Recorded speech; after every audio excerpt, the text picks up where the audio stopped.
Hello friends, this is Luke with the Yoga School.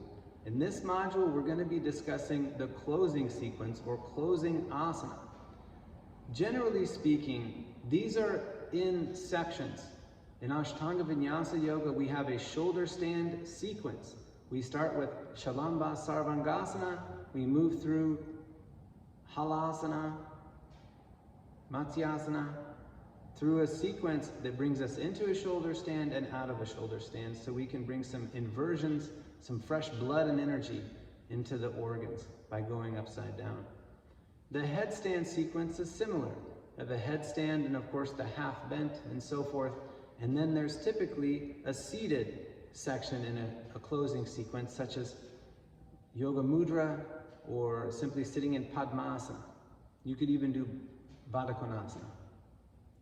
When we discuss closing sequence, we're talking about a sequence that's typically done after other postures such as standing, seated, and back bends have already been done.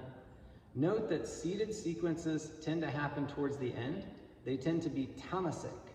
They also work well as standalone sequences when done at night, when a person's exhausted, or when they need to explore the tamasic aspect of their practice. Again, this is typically before sleep, after work, or when someone's trying to calm down. This is a really, really important thing to understand as you go to teach, because you don't want to just jack up your students energetically.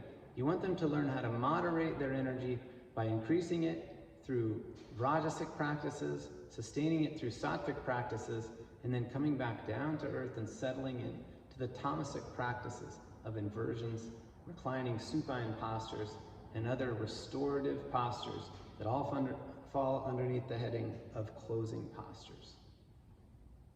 Om.